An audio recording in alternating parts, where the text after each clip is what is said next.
And we're going to go ahead and get started. Hopefully I'm not too tongue-tied this whole time.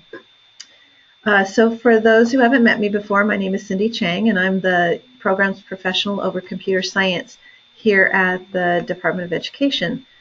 And I'm going to go over in this 1 hour that we have the Senate Bill 200 requirements that were put into law last year regarding computer science education and the changes that are coming down the pike for us in our districts. Okay, so So I'm going to start first with a little bit of background history with computer science in our state, how we got where we are and where we're going. We'll talk about Senate Bill 200, the funding that came along with that, and the initiatives, implementation in our schools. What does that kind of look like? Potential suggested pathways, changes coming up to the teacher endorsements and licensing, and then provide some resources for more information to assist you in your districts, and then talk about the technology standards that are coming up for revision, and then provide you with my contact information so that you can reach out to me with any questions that you have. All right, so starting with our background. Back in 2015, the K-12 Computer Science Framework development began. This framework was developed through a consortium of folks that were K-12, higher ed, researchers, industry input, and so forth. The framework is to help guide and inform folks states to build standards, to create curriculum and implementation in districts, and so forth. Basically, to give a frame for broadening computer science in the different states. And Nevada had a team that was part of this development process. We helped to review the framework and give suggestions and so forth. So it's nice to talk about the fact that Nevada was there at the beginning when a lot of this came about. In 2016, the National K-12 Computer Science Framework was published, so it was out there ready for everyone to use to inform those changes. Also in 2016, Nevada joined the National ESEP Alliance. This is expanding computing education pathways. And what this allowed Nevada to do was to join with other states who are going through the similar paths that we are in implementing computer science in education across our state. And having these resources has been vital. We were able to get a grant through this alliance that is National Science Foundation funded that helped us to write our standards. We also have a grant through them that is allowing us to put on this Computer Science Summit this summer that I'll talk about in just a little bit. And in addition to that, we're able to share best practices, have regular monthly meetings, and just coming together and helping each other through all of the changes. In May of 2017, the Department of Education here in the state created the computer science position that I now currently hold. And this position is in the Office of Standards and Instructional Support. So it's with the other core subject areas, math, ELA, science, social studies, for example. We have always had computer science, at least as long as I have been working in the state, and it's been in the CTE department. So now we have it in the Standards Instructional Support. But we work very closely together with the CTE, so there can be a seamless transition between the K through the 12 with CS. In June of 2017 is when the Senate Bill 200 was signed into law by Governor Brian Sandoval. Then in July, this task force, this team from Nevada that I spoke about that helped with the development of the framework, in the bill officially became a computer science subcommittee under the Governor's Office of Science, Innovation, and Technology. So it's an actual advisory board that works under that office. Also in July, the National Computer Science Teachers Association CSTA standards were announced.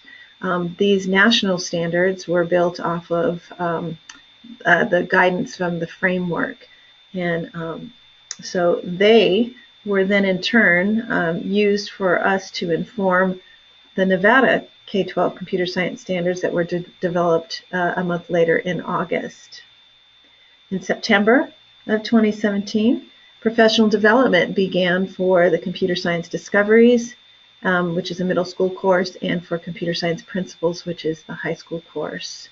Computer Science Fundamentals had been having professional development in parts of the state since about 2014, I believe. So it's been a few years. December of last year, our FY18 funding allocation process began. So those funds are currently in expenditure right now, as probably most of you are aware of. In January of this year, the Nevada K-12 computer science standards were approved by the state board.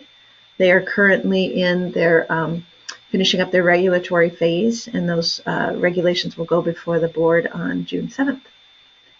And then just last month, the COPS workshop, which is the Commission on Professional Standards, approved changes to move forward on the computer science licensing endorsement updates that we'll talk about in a minute. And then just this month, our FY19 funding allocation process began. And we'll talk about that also and the timing on that. All right, so what is our mission for what we're lovingly calling CS for Nevada, our computer science initiatives? Our mission basically is to provide engaging and rigorous computer science education for all students in Nevada, regardless of their age, race, gender, disability, socioeconomic level, or what school they attend, and to prepare them for a wide variety of post-secondary experiences and careers in the digital age. We want them to become not only users of technology, but creators of it. Currently, right now, like I mentioned, we've had computer science instruction primarily at the CTE level, and it was usually an elective course that was taken by a student who had an interest in computer science, and so they wanted to take it, and they did. There was never any promotion of it, or gee, you know, gals, how would you like to be a part of computer science? It was just, if you have an interest in elective, it's there, go ahead and take it. So one of the things that lawmakers have discovered is there's the skill gap. And this is not just in Nevada, it's throughout the nation, hence why we're having these initiatives nationwide, that our students, as we know, are great grabbing those devices and pulling them out and using them, but have no idea how they work, no idea how, when they do that Snapchat and they send that picture out, you know, is it going to disappear like they say it does? We know that's not true. They don't understand that, because I'm sure if they understood that it's going to be out there forever, they probably would think twice before sending it out. So we need to have a broad foundational understanding of the digital world that they live in. That's just where we are today. Our vision is that our students are informed citizens. They can have these discussions on computer science topics, rich discussions that they can develop as learners and users and creators of CS knowledge and artifacts, that they can understand the role of computing in the world around them. That's the most important thing too, because this is what they live in. There's nowhere to hide from it. Technology is everywhere, and understanding this role that they play in computing around them is very important. And then finally, to learn, perform, and express themselves in other subjects and interests, because technology and computer science particularly touch every subject area, every potential career that they may go into in the future is going to have some component. So it's very vital that they understand. And, you know, learning problem solving, computational thinking, will carry over to many, many different subject areas. So I hear this all the time. Are robots replacing all jobs? No, we don't even know what the jobs are going to be like in the future. So I can't say definitively that it's going to replace all of them. But what I can say is that all occupations will have some element of computer technology associated with them, and they're going to require this new skill set aside from just being able to use them. What I can tell from doing studies is that the jobs that are most at risk are going to be those that are at some level routine, repetitive, and predictable. Those are going to be the first to go with technology. So our students learning computer science today, they're going to be prepared for whatever is coming down the road, how they are living in this digital age, and then our kindergartners, when they graduate in 2030 or whatever it is, will be better prepared for what's coming as well. And that's really the goal here in Nevada, that we do prepare them. So on this slide, I have 3 links. The first one is to the official Senate Bill 200 document in its entirety on the legislative state site. The second link is the department site, where I have an overview of the bill that's broken down by section, if you want to look at it that way. And then a newly created section of the STEMhub site that I'll walk you through in a minute. I have the bill overview by effective date. So you can see if you have looked at the bill, there are effective dates kind of interspersed throughout. This puts them together all underneath when they become effective, so it's a little easier to follow.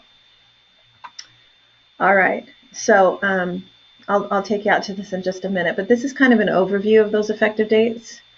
CS will count for 4th year math or 3rd year science in high school.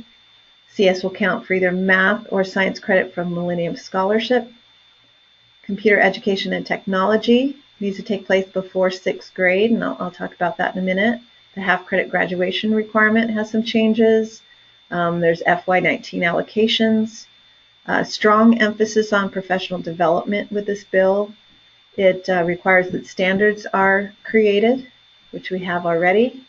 It talks about higher institutions counting towards college admissions, and that all high schools must offer computer science and increase the enrollment of girls, students with disabilities, and underrepresented minorities in the field of computer science. Let's take a minute and go out to the STEMhub site right here, and we'll talk about that. So on stemhub.nv.gov/cs4nv is where you'll find these pages all about computer science. This is on the governor's STEMhub site. So on the main menu, you have these other tabs that are all part of STEMhub. And then we have our tab for CS4NV. They were gracious enough to give us this location so that we can post all of the initiatives happening with computer science. So we've got tabs here for students that I'll be building out, educators we'll talk about in a minute, industry, resources, events, and then state advocacy. State advocacy right here, I'm going to click on this. This is where I've got the breakdown of the Senate Bill 200. So for example, for our effective date of last July, these are the things that came into play in the bill as of last summer. So last July, a student may count the following courses for 4th year math or 3rd year science graduation requirement. And these are the courses that the bill outlines: an AP computer science course, a CTE computer science course, or a computer science course from an approved community college or university. Here's the caveat. They must have already passed their math and science courses that require an end of course. So in other words, say your junior year, your counselors are going through the credits with a student to make sure that they are on track for graduation, and trying to decide, let's say they want to take an AP computer science course their senior year, and they've already taken their algebra, their geometry, algebra 2, for example, and they want to take this AP computer science course, then that can count towards that 4th year math. Or say that they want to count it for their 3rd year science. Okay, so it doesn't mean that if they take that AP, for example, AP Computer Science Principles course in the freshman year, that they would have had to already have taken algebra and geometry and so forth. No, it just means that by the time they are ready to graduate, in order to count that, they must have already passed these courses. The second one here, computer science must count as a math or science credit towards the requirements for the Millennium Scholarship. This went into effect also last July. The third one here, creation of computer science subcommittee. That is that task force that I mentioned that was part of the development of the framework. So now it's officially under the STEM Advisory Council, like I said. And here's a link to the board members if you want to see who is currently on them. And they are, their role is to advise the state board, the Academic Standards Council, the Charter Authority, COPS, trustees on CS curriculum, PD, and licensing issues. And then you can see last year our FY18 appropriations. Clark received $700,000, Washoe $100,000, and rural and charters received $200,000 through the bill in a non-competitive grant application allocation process. All right, so you can see the breakdown on that. Here's what's coming up this July 1st. So before beginning 6th grade, so in elementary, all students are required to receive instruction in computer education and technology. So that's coming up this July 1st. Let's talk briefly about this computer education and technology and what that exactly means. Let me go back to my slides, and I'm going to pull up this chart here. Okay, so when the bill talks about computer education and technology, it's talking about this subject area right here. Now, up to this point, the only thing that was under this was our K-12 technology standards that were built off of the national ISTE standards. But what this bill did was require computer science K-12 Nevada standards be added to the computer ed and technology. So these two go hand in hand underneath this subject area. So whenever you see in the bill computer education and technology, it's referring to both of these. Okay, so I just want to point that out. So again, so before beginning 6th grade, students are required to receive instruction in computer education and technology. So both sides of that, that umbrella, if you will. The second effective date for this July 1st, the half-credit high school graduation requirement must contain 50% of current productivity tools instruction that they're currently getting, and 50% of the computer science and computational thinking. Okay. Effective July 1st coming up, our FY19 appropriations, Clark will receive $800,000, Washoe $200,000, and the rurals and charters doubled. They will have a non-competitive application process for $400,000. Then we have computer science and computer education and technology professional development must be in effect by July 1st. As I stated earlier, we already have professional development that's been ongoing. So that will continue. That will continue to be available. And I'll show you where those opportunities are. The next one adds the computer science and computational thinking to the computer education technology standards. I already spoke about that. And then finally, the department, in consultation with the CS subcommittee, will review all instruction and make recommendations to the state board. So that becomes effective July 1st. So currently, the CS curriculum that the state board has recognized includes Code.org suites, the CS fundamentals for your elementary, your CS discoveries for your middle, and the CS principles for your high school. So there's other curriculum that your districts are considering to use that is in alignment with the standards. Because I know many of you use Project Lead the Way for maybe your engineering programs and such. And I do know that they have a computer science component now. You just need to go through the traditional path to request to the department to have materials reviewed, and then we'll go through that process. All right. As far as the CTE computer science curriculum right now, they're you call it their handbook, shows a different order than what will be moving forward in the order of classes. For example, I believe CS Principles is at the second level, and they have their standards for that pathway. I just want to let you know that I did speak with the CTE office here in the department, and they are scheduled to do a rewrite of the computer science standards for CTE in September. So that will be begin that process. All right. Are there any questions about that before I go on to what's coming up in 2020 and 2022? If you do, if you think of anything, you're confused about something, please drop it in the chat, or feel free to just unmute your mic and just jump in. Cindy, this is Andrea. Hi, Andrea. The CS principles you're talking about is the AP CS principles, right? Or is Correct. it a different class? Yes. All right, yes. I might have missed it. No, not Thanks. at all. Yeah, no, that's good. AP Computer Science Principles is that course. And I know that we'll talk about that while we're on that subject. So the AP Computer Science Principles course is quite different than your traditional AP course, right? Traditionally, we encourage teacher recommendation to get into AP courses and so forth and so on. A select few who are at the top of their class that we deem able to handle that rigor that's in there. The AP Computer Science Principles course is different. It's a new course that was put out by the College Board. I think it's in its second year of implementation, and it had a prior year of demo, a beta test. But it is a foundational course with computer science concepts and topics that is for all students.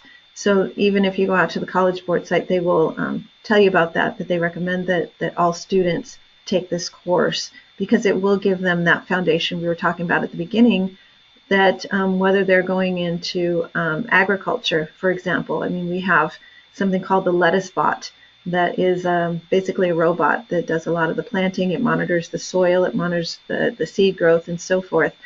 So there's this element of computer science and technology happening even in agriculture. So this awareness that the students get by taking a course such as the principles is something that they're going to use no matter what career path that they decide to follow in the future. And just like I said, to have those discussions, those rich discussions about computer topics is going to be vital for them. All right, thank you for that question. So what's happening in 2020? That's our next benchmark in the bill. Effective July 1st, 2020, a state board approved computer science course, the ones that I mentioned that went into effect last year, can count towards college admissions as a third-year science or a fourth-year math beyond Algebra 2. And then Nevada State Higher Education Institution will have to recognize the CS credit to meet admission qualifications for either a math or science credit. However, if a student is going for the STEM seal at graduation, they cannot substitute computer science for a higher math class. They must take that higher math. I will tell you from my own experience, getting through all the calculus courses that I could was most beneficial in me getting that degree as well. So they must have that higher math class. All right, for the effective date, July 1st of 2022, all public high schools, charter schools, and university schools for profoundly gifted students must offer a state board approved computer science course. This may be an online offering. This doesn't mean that you need to have this now so that your freshmen can take it by the time they graduate in 2022, that they have had that course. It's just saying that by July 1st in 2022, you need to have this course offered. Okay. Effective July 1st, 2022, all of the students mentioned above must also make efforts to increase enrollment of girls, students with disabilities, and underrepresented minorities in the field of computer science. Okay, so you offer this course. the law says you also need to encourage and make targeted efforts to increase enrollment of these subgroups. And then finally, in July 2022, the department, in consultation with the CS subcommittee, will review each course in computer science that is submitted to the state board for approval. So again, taking on that advisory role. Right? How are we doing so far? It's a lot of stuff, I know, to wrap your head around. But those are the primary, those are the changes that the bill was put into law. All right. Let's, while we're on here, let's talk about this half credit course right here.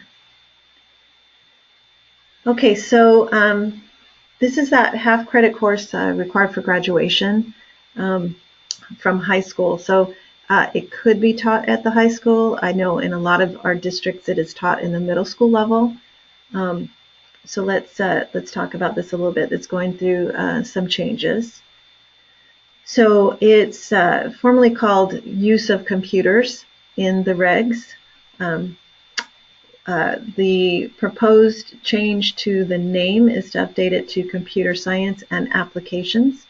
That's going to be more in alignment with what's required to be taught in that course, as well as it's going to align with the endorsement title as well, and I'll get to that in just a minute. So just bringing it all together so so that folks have an easier way to understand.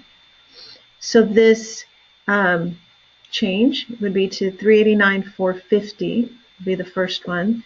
Again, changing the name to Computer Science and Applications. And it should include these following concepts in that course.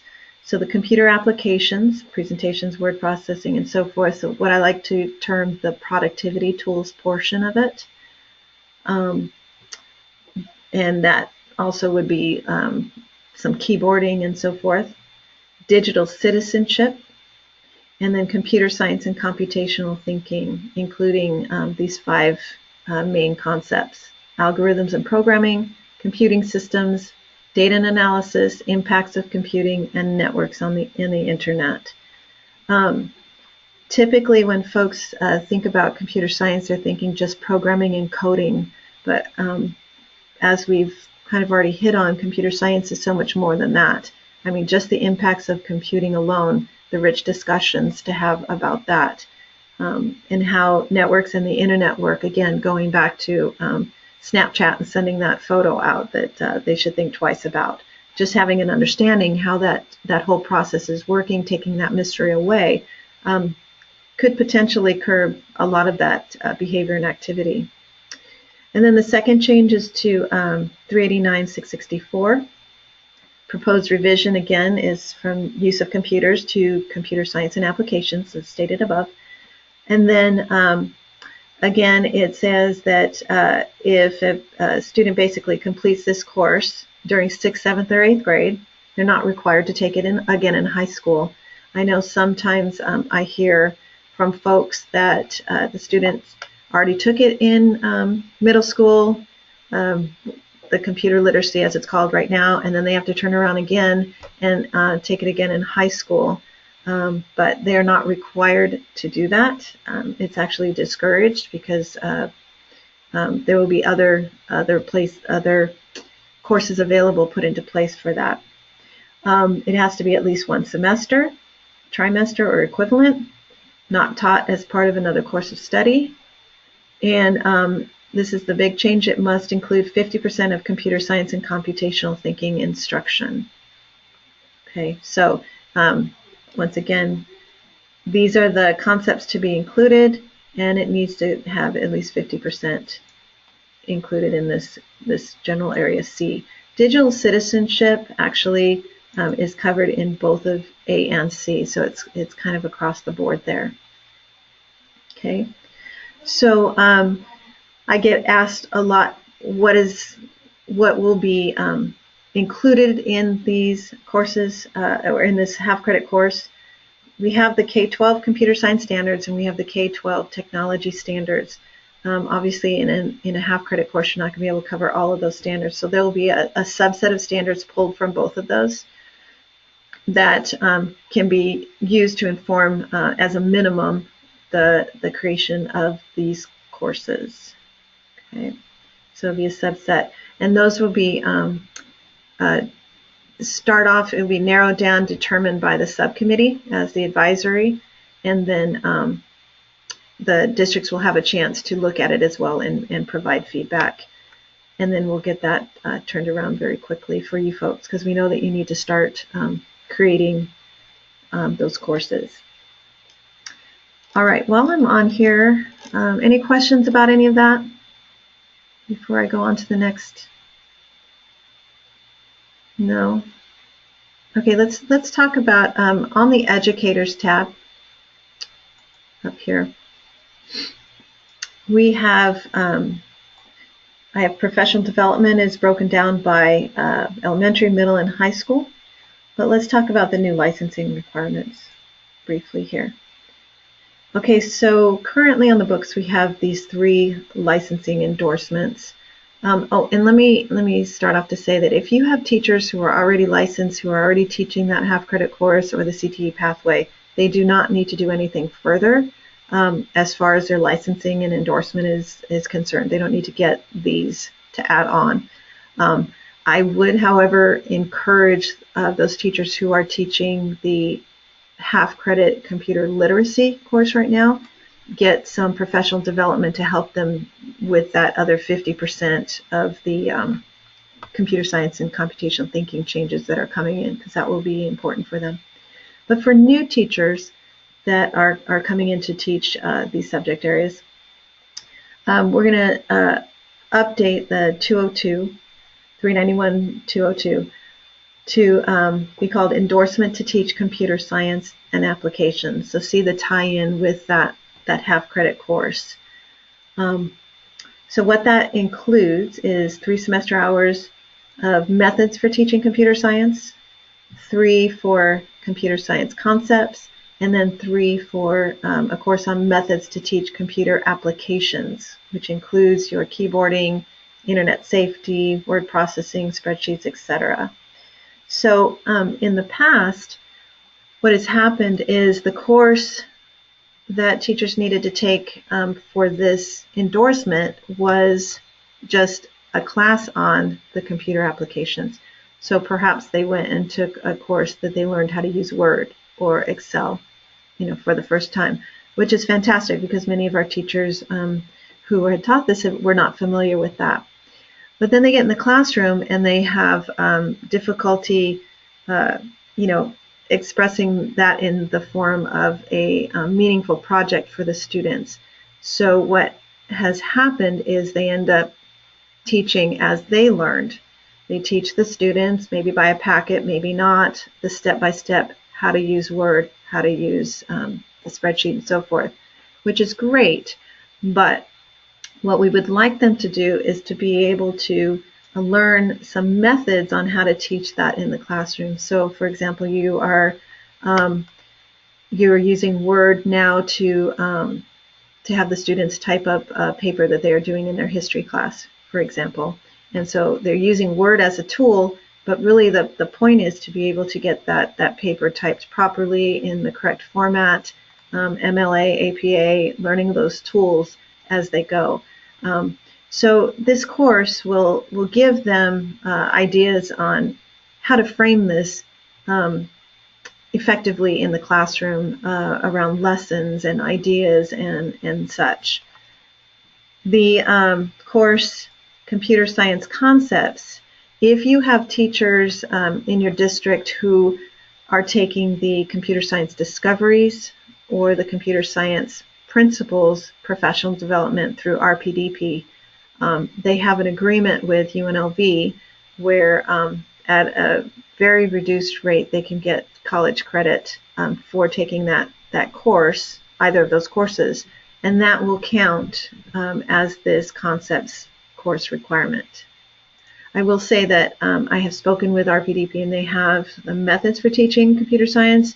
They have the concepts with the discovery or principles, and they also have a methods to teach computer applications course that they are working on. These will be available in the fall. through RPDP for any of your new teachers. And they also, down here in the other endorsement for 391-186, that name is being changed to endorsement to teach advanced computer science. That's primarily your CTE pathway. So say you have some teachers who teach the half-credit course, and they really do enjoy it. They would like to possibly advance. There's some principles they would like to incorporate a pathway in computer science, for example. Then they can go ahead and get this endorsement, and you'll notice that this goes up to 12 semester hours, but it includes methods for teaching computer science and a course of study in computer science concepts. So these build upon each other, so it's not as prohibitive for teachers that would like to move on and teach more higher concepts. And then what is added is 6 hours of instruction in computer programming languages. And again, RPDP will have those available as well, starting in the fall and the spring. Now, another change that was made is that in lieu of taking these 12 semester hours of courses, if you have someone who perhaps came from industry, or they have a passion for computer science, they've done personal research, maybe they've already had some prior knowledge in whatever, they can take the new praxis exam for computer science and pass that, and then that will be satisfactory for this endorsement. Okay, so these are going through the regulatory phase right now, so these are for reference purposes only. These may or may not change mildly. They were approved to proceed by the COPS group, so just so you know that they haven't been placed in statute yet, but they're in that process. And a guidance document will be coming out shortly that says, so if this teacher has this endorsement, then they can teach this course, and so forth and so on, to help that. All right. Any questions on the licensing changes coming down? Not yet? Okay. All right, so this next one down here, also on the educator page, is a link to the standards. So there's a full version of the standards, and there's a condensed version. The condensed version is a table of all the computer science standards, so you can see the concept progression across grade level. And the full version has everything in it. The kindergarten through 5th grade is broken down by grade level. So when I talked about, here, let's see if I can go out to these, hold them here so you can see. So when we talk about our K through 5 being at grade level, here we go. So for example, the first sheet is our algorithms of programming. Remember I mentioned that we have 5 main big subject areas: algorithms of programming, computing systems, etc., etc. So in the full version, you'll have like kindergarten, algorithms, programming, and then the 2 standards, how they tie in with practice and concepts. And then at the bottom, you'll see connections to all the other Nevada academic content standards at that grade level. So in effect, it helps those teachers to make those connections between, if I am touching on, let's just use this one for example, model daily processes by creating following sets of step-by-step instructions, which are algorithms to complete a task. When I'm hitting on this, then I am also touching on these other standards and these subject areas. So it's very, very helpful, and that's across all of them. When you get to middle school, 6 through 8, it's by grade band, 9 through 12 is by grade band. And if you look at the advanced 9 through 12, those are primarily your CTE strand. So when they build out those standards, they'll be looking at the advanced as a model. All right. Okay, so let's go back over to here. So that was a lot of information.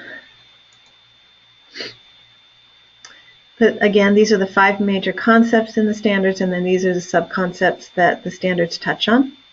So troubleshooting, how do we troubleshoot our issues, our algorithms that aren't working right? Safety, law and ethics, cybersecurity. I'm really big on password protection. What is a good password, and so forth and so on. You can't be too young to learn that. So I get asked this all the time. Well, what is computer science and what isn't it? Well, it is the understanding why and how computers work, creating programs rather than just using them. And here are some examples on that. Simulating disease spread, creating models, and making decisions computationally on how to prevent that. And what is computing's impact on society? Having rich discussions of what that is, and creating devices and apps, for example, that can help society. What it's not, what computer science is not, is using computers to perform everyday tasks. So keyboarding, using the internet, creating a PowerPoint, editing photos or movies, or using apps that were created by other folks. Okay, this is the using of technology, whereas this over here is the creating of it. And again, we talked about that they are the 2 arms of the umbrella there. All right, so the slide just goes through what we had talked about before.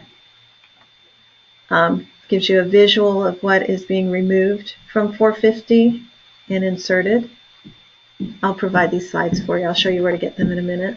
This was the allocation breakdown for this last FY18 grant. And let's talk about the grant for the FY19. So currently the application is out here on the department's website grants page. Hopefully you are all working very closely on this right now. It opened March 30th. It's closing the end of this month on April 30th, so that awards letters can get sent out to the districts and charters by May 31st. June 1st, districts can begin submitting those funding requests for prior approval. So you have a plan in place. We're trying to decide how you want to spend it, and you have this idea, and you're submitting it for approval for your budget and so forth. Because as you know, it's a lot of give and take and going back and forth, and that does take a lot of time. So what it does is eat away the actual time you have to spend the money and get it to your schools and your sites. So then what we'll have is you'll be ready by July 1st when the funds are available to be used. All of this other back and forth will have been taken care of, and you're ready to start spending your approved expenditures and turning in your forms and so forth. And again, the end of that next FY19 allocation period will be June 30th of 2019. And one thing I want to say about the application for the monies for this grant, if you're rural and charter, and also Washoe and Clark, please do fill out that form as well, because then that just helps. Even though your amount is set, please fill out that paperwork as well, so that we can have it all together. But for everyone, when you put in your application, keep in mind, like we've gone through the grant and we've talked about the emphasis on professional development for our teachers and our staff. So please make sure that when you are putting together your plan and say you are including equipment, that there's a very strong emphasis on professional development, not just equipment. This is different than those tech ed grants in the past where you are asking for 50 laptops and 3 carts or whatever, and thank you very much. Because what will happen is, if you're doing that, then I'll come back and say, so what you're saying is then all of the teachers in your entire district are completely comfortable with teaching computer science in the classroom. And I usually hear crickets. So that professional development component is vital. I want to make sure, as you do as well, that those teachers are supported and have this clear understanding of computer science and what they need at whatever grade level that they are teaching. So please make sure that is always on utmost importance. So on the STEM Hub site, we already went through. These are the items that were on there on the educators page. Here's a suggested computer science pathway for K through 12. Again, K through 5, you've got your computer science standards that are broken up that way. You also have your technology standards that can be taught at each level as you go. Perhaps in your 6th grade, you have your computer science and applications, that half credit course, or maybe it's somewhere in middle school. 7th and 8th, you could possibly have your discoveries course or equivalent. I will say that with your 6th through 8 standards for computer science, you won't be able to cover all of those standards in just that 50% 9-week portion there. Remember, this is only going to be a subset of standards, so if we can try and weave those through other areas would be ideal. Then perhaps in your freshman year, the students have that opportunity to take the principles course, and if they so choose, go on to a CTE pathway. One thing with the principles course, if they take that, then they satisfy that Section 2 requirement with hitting all of the subgroups as well as satisfying the high school requirement to offer a course. Okay. All right, so resources for you and for your teachers. The Computer Science Teachers Association, the national that had the standards, they have chartered a chapter for us, first time ever in our state. This is the names of our executive board, and I have links to their email so you can reach out to them. It's free membership for all folks in the state. They have monthly meetings, they have mentoring that they can do with your teachers, resources. They want to build a repository of lessons and so forth that they can help each other out with. So there's lots of resources there. Please let your teachers know about this. And then also on the Nevada STEM Hub site that we were just on, up in the top, I didn't point out, but there is an email link where you can register. It's free, and then I can give you email updates on a regular basis of changes such as this, so you're in the loop with all that's happening. On the department site, there is information as well. I also have a frequently asked questions document. Please take a look at that. There will be guidance documents up there. And then also the Instructional Materials Resource Center. Currently, those are resources for your math, ELA, science, and so forth. We will have a build out for computer science as well and put more resources up there. ISTE has a wealth of information for computational thinking resources. This book right here, Computational Thinking and Coding, is fantastic for your teachers as a resource across all grade levels. And then lastly, we have our first ever Nevada Computer Science Summit that's coming up. And what we're doing is hosting teams that the districts, put together. We would like to have, from the towers to the trenches, I like to call it, because you folks are at that district level, you have that 30,000-foot view, the bigger picture of what's happening. But then we would also like to have the administrators that have a elementary, middle, high school, have your counselors, because they're a huge component of this process as well. And then your educators, elementary, middle, and high school. So you form this team that you decide, and then sign up. It is a free summit. It's a one-day summit. We'll have Dr. Canavero, the state superintendent, will be talking about Nevada and computer science, and we have a national code.org representative for their coalition, who will be talking about what's happening in computer science for the entire state, and then where Nevada fits in on all of that. Registration is going to close actually May 11th. I have to add another one in there. We've extended the date, so please, if you haven't already, formulate your teams. If you have, please make sure you get on there and register them quickly, because that will be closing.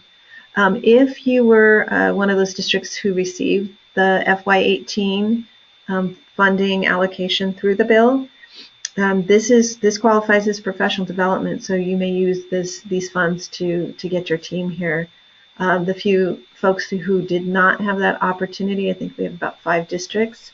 We do have limited funds for vouchers for travel, so please see me about that. All right. And then one thing I want to point out about this too is you'll notice we have higher education that is coming to this summit as well, because they understand that what we do here at the K-12 level is going to impact them coming up, and so they want to hear what all of us are doing, because that's going to inform the decisions that they have to make moving forward. And there will be time allotted in this summit for strategic planning for each of the districts. So please make sure that the groups that you have, that you're bringing, are rich enough to help with that strategic plan. All right, and then finally, our K-12 computer and technology standards I spoke about, they currently are from 2010, which is dinosaur years for us as far as technology. So those are going to begin revision this fall. So that's this over here, this ARM. So please, share this with the folks that you know in your district, as well as yourselves, if you are interested, to reach out to me so I can make sure that you personally get an application. The application process will begin, of course, with your curriculum directors and then filter down from there. But if you do know of those folks that would be very much interested in and want to be part of this process, please let me know, and I'll make sure that they do get an application. All right, that was a lot of information, I know. Please, questions, concerns, any clarification that you need on any of this. I'm going to leave my information right there, but please don't hesitate to ask.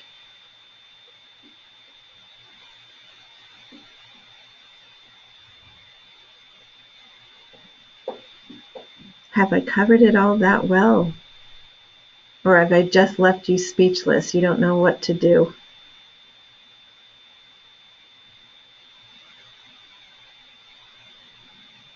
Okay. This is Andrea. I was going to say, I think I have a pretty good understanding of the changes. Great.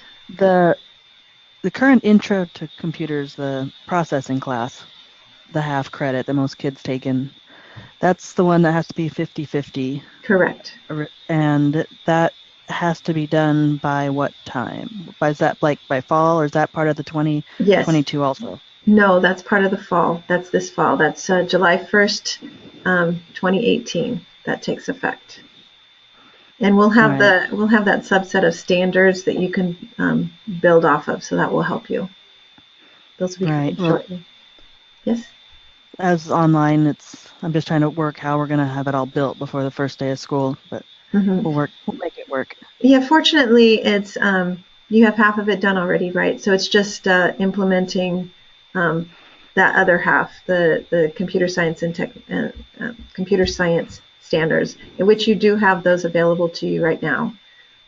Yeah. And again, just a reminder that this is a half credit graduation course for high school, even though it's taught in middle school, primarily in some cases. The standards will primarily be for high school standards, because for auditing purposes as well. There will be probably some middle school standards to choose from for continuity of concept, but again, it is a high school course. So does that help a little bit? Okay.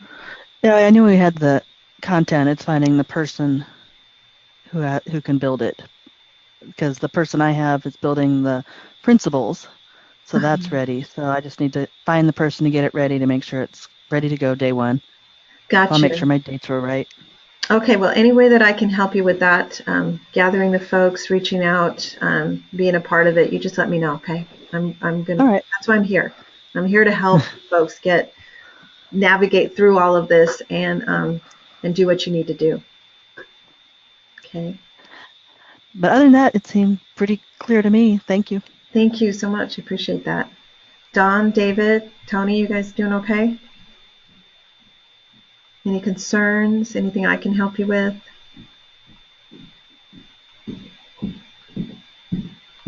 This is Dawn. I'm good for now. I'll just be working on building that grant as soon as we get through the consolidated. Thank you for everything. Oh, you're very welcome. Thank you. Glad to hear it. All right. Well then, as always, please reach out to me if you have any questions, concerns, any way that I can possibly help you. I am here for you. I'm here to support you, support your teachers, and whatever you need. And if we need other topics that we can, present in this manner, please let me know about those too. I'll be happy to set that up. All right, and I thank you. I know how busy you are. I appreciate you spending this hour with me and going through all of this. I'm glad it was helpful. All right, enjoy the rest of your day and your weekend. Take care. Bye-bye.